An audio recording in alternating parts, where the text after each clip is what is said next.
سوال کرنا چاہنا جی کہ آج دن تک میں بہت آدمی ملے اور کوئی آدمی انڈرسٹینڈ نہیں ہوا کہ سادہ قرآن اور قادیانی قرآن دے وچ کی فرق ہے. ہر آدمی یہ کہتا ہے کہ انہوں کا قرآن وکھرا ہے, سادہ قرآن وکھرا ہے.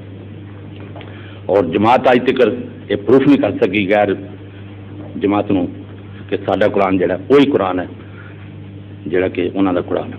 یہ جو انہوں نے ابھی تلاوت کی ہے حافظ قرآن ہیں اور یہ غیر احمدی تھے اور خود احمدی ہوئے ہیں, شدید مشکلات میں مبتلا رہے اور سارے خاندان نے ان کا بائیکاٹ کیا, تکلیفیں اٹھائی, آخر اب یہاں آئے ہیں. ان سے پوچھیں کہ جو انہوں نے قرآن کریم حفظ کیا تھا غیر احمدی قرآن, جس کو آپ غیر احمدی قرآن کہہ رہے ہیں, اس میں ایک شوشے کا بھی فرق ہے کہ نہیں؟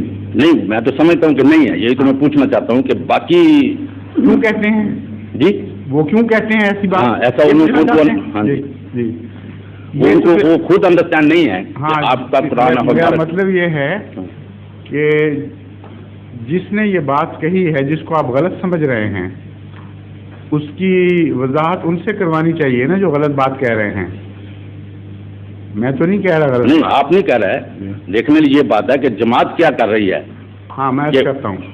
اب میں آپ کی بات لوگ انڈرسٹینڈ ہو گئے. اس غلط فہمی کو دور ان کا مطلب یہ ہے, بعض لوگ شاید پنجابی نہ سمجھتے ہوں, مثلا ہمارے پٹھان دوست بھی ہیں, میں ان کو سمجھا دوں پہلے کیا کہہ رہے ہیں آپ.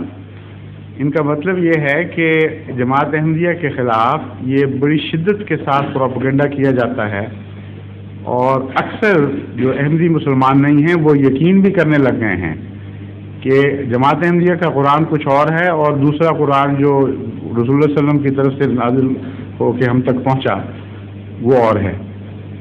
اور یہ فرما رہے ہیں کہ میں نہیں یہ مانتا کیونکہ مجھے پتہ ہے کہ ایک ہی ہے, لیکن جماعت احمدیہ اس غلط فہمی کو دور کرنے کے لیے کیا کوشش کر رہی ہے. ہاں جی, سمجھ گئے نا.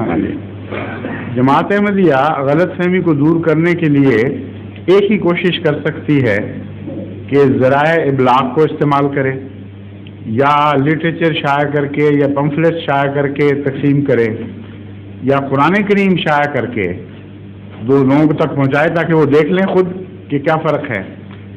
یہ ساری چیزیں جماعت احمدیہ کرتی تھی اور ان ساری چیزوں سے پاکستان کی موجودہ حکومت نے جماعت احمدیہ کو محروم کر دیا ہے اور قانون بنا دیا ہے کہ جو شائع کرے گا اس کو یہ سزا ہوگی, جو قرآن شائع کرے گا اس کو یہ سزا ہوگی, جو جواب لکھے گا اس کو یہ سزا ہوگی. تو حالت تو وہاں تک اب پہنچ چکی ہے کہ جہاں وہ رستے اختیار کرنے کی جماعت کو اجازت ہی نہیں دی جا رہی جن رستوں کی قرآن کریم نے تعلیم دی تھی کہ بجائے اس کے کہ فیصلے تلوار سے اور جبر سے کرو, نیگوشیشن کے ذریعے, تبلیغ کے ذریعے اپنی بات پہنچا کر فیصلے کرو اور دلیل سے بات کرو, کتابیں دکھا کر بات کرو. یہ قرآن کی تعلیم ہے. تو انہوں نے اس تعلیم کو بلا کر یہ فیصلے کیے. اس لیے اگر کچھ ثابت ہوتا ہے تو یہ کہ ان کا قرآن کچھ اور ہو گیا. اب نہیں, مگر میں آپ کو پہلی دفعہ 47 میں قادیانے میں ملا تھا جی آپ کے گھر میں. اچھا, آپ کس طرح تشریف لائے تھے وہاں؟ جی, کس طرح تشریف لائے تھے؟ ہم وہاں آئے تھے ریفل چلانا سیکھنے کے لیے 47 میں, ریفل وغیرہ کی ٹریننگ کے لیے. اچھا, میں تھا, میرے ساتھ 6 لڑکے اور بھی تھے. اچھا اچھا, میں امرتسر کا رہنے والا ہوں. جی جی. تو ہم آپ جو شریف, ہاں ان دنوں میں تو جماعت قادیان قلعہ بنا ہوا تھا مسلمانوں کی حفاظت کے لیے اللہ کی فضل سے. ہاں, آپ جانتے ہیں, خود آپ کو پتہ ہے. ہم شریف باجوہ صاحب کے پاس گئے تھے. بالکل, میں سمجھ گیا, مجھے یاد ہے اچھی طرح. تو پھر وہ آپ کے گھر لے کے آئے تھے ہم کو. ٹھیک ہے, وہ علاقہ چونکہ میرے سپرد تھا حفاظت کے لیے, اس لیے آپ کو میرے پاس لے جاؤ انہوں نے. ہمارے پہلے آپ کے پاس فیروز پور سے کوئی آدمی جی 2 آئے تھے بائسیکلوں کے اوپر. ٹھیک ہے, تو آپ نے کوئی یاد آ گیا؟ ماشاء اللہ آپ کو یاد ہے خوب سب. مجھے اب یاد آ گیا. آپ کا چہرہ تو نہیں یاد آ سکا, آپ موٹے ہو گئے ہیں زیادہ میرے خیال میں. موٹا نہیں ہو گیا, بوڑھا بھی ہو گیا. لیکن مجھے اب یاد آیا کہ بچے لڑکے آئے تھے اس طرح اور میری عمر کے ہی تھے. ہاں جی. اور ان کو ہم نے وہاں دفاع کے لیے ٹریننگ دی تھی. اس زمانے میں قادیان میں صرف قادیان کا دفاع نہیں بلکہ سارے مسلمان علاقے کا, گرداسپور کا بھی دفاع ہوتا تھا اور امرتسر تک بھی ہمارے جو والنٹیئرز تھے وہ جہاز پر ہتھیار لے کر بھی وہاں بھجواتے رہے, روٹیاں تک وہاں تقسیم کراتے رہے. اور اب یہ حال ہے, موجودہ حکومت یہ پروپیگنڈا کر رہی ہے کہ پاکستان موومنٹ کے سب سے بڑے دشمن جماعت احمدیہ تھی. مگر اس وقت سے لے کے آج تک, اور جو مولوی مخالف تھے جو کہتے تھے ہم پیٹ نہیں بننے دیں گے, وہ اس وقت قابض ہیں. یہ واقعہ ہے کہ نہیں؟ ہاں, نہیں مگر اس وقت سے لے کے 40 سال ہو چلے ہیں آج تک ہر آدمی کے ذہن میں یہی چیز ہے کہ ان کا قرآن وکھرا ہے، ہمارا قرآن وکھرا ہے۔ اب اس ذہن کو کیا کریں، اللہ رحم کرے، اس لیے ان کے ذہن میں ہے وہ خود قرآن نہیں پڑھتے۔ ان کو اگر قرآن پڑھا ہو، عام جو مسلمان ہیں سنی ہوں یا دوسرے ہوں، بدقسمتی سے اس دین سے خود واقف نہیں ہیں۔ انہوں نے اپنا دین ملا کے سپرد کر دیا ہے۔ ان کا دین بس اتنا ہی ہے کہ جب وہ مریں تو ملا نہلا دے اور دعا کرا دے، جب وہ پیدا ہوں تو گڑتی دے دے اور اذان دے دے اور نکاح کی رسم کر دے، اس سے زیادہ ان کو پتہ نہیں کچھ دین کا۔ نماز پڑھنے بھی جائیں تو اکثر کو نماز کا ترجمہ نہیں آتا۔ قرآن شریف حفظ کرتے ہیں، اکثر حافظوں کو قرآن کریم کا ترجمہ نہیں، قرآن شریف حفظ کیا ہوا ہے، تو ان کو تعلیم کا ہی نہیں پتہ بیچاروں کو۔ اگر تعلیم قرآن کی پتہ ہوتی تو قرآن کریم تو فرماتا ہے کہ سنی سنائی بات پر ایمان نہیں لانا، تحقیق کرو، تسلی کرو اور پھر فیصلہ کرو۔ تو اگر ایسی بات ہوتی تو جو بھی غیر احمدی یہ بات سنتا وہ ہمارے پاس آتا، پوچھتا کہ بتاؤ تمہارا قرآن اور ہے یا نہیں، ہم دکھا دیتے، بات نہیں ختم ہو جاتی۔ آواز پہنچانا سب تک، جبکہ ذرائع ابلاغ پہ پابندی لگا دی گئی ہو، لٹریچر پہ پہرے بٹھا دیے گئے ہوں، بڑا مشکل کام ہے، مگر ہم کر رہے ہیں کوشش۔ نہیں مشکل کام تو اب ہوا ہے، مگر پہلے جب میں آپ کو نہیں شروع سے ہی وہ روکیں ڈال دیتے ہیں۔ ہم لٹریچر تقسیم کیا کرتے تھے، قوم تبلیغ بھی منایا کرتے تھے، یاد ہے آپ کو امرتسر میں بھی ہمارے لڑکوں کو ماریں پڑا کرتی تھیں اور زخمی کر کے گھر بھیج دیا کرتے تھے، تم کون ہوتے ہو ہمیں بات پہنچانے والے۔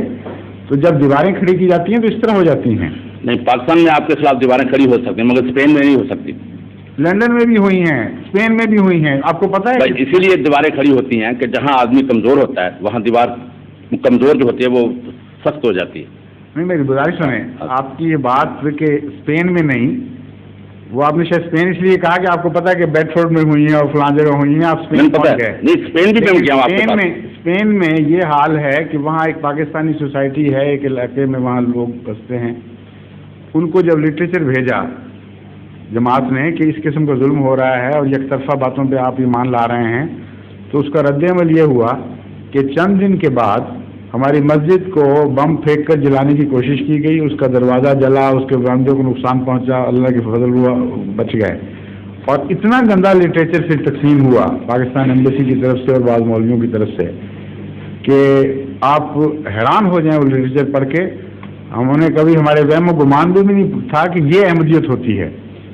انہوں نے جو ہماری طرف احمدیت منسوخ کی ہوئی ہے وہ اتنا گندا مذہب ہے کہ اس سے نفرت کرنا ایک فطری امر ہے۔ اور اس کے بعد ان کی چٹھیاں سختی کی آئیں کہ خبردار جو ہم نے کوئی چیز بھیجی، اگر تم نے کچھ بھیجا تو ہم تم سے یہ سلوک کریں گے۔ تو کون سی جگہ ہے جہاں بتائیں جہاں دیوار نہیں کھڑی ہوئی، اور کون سا زمانہ ہے جب نہیں ہوئی؟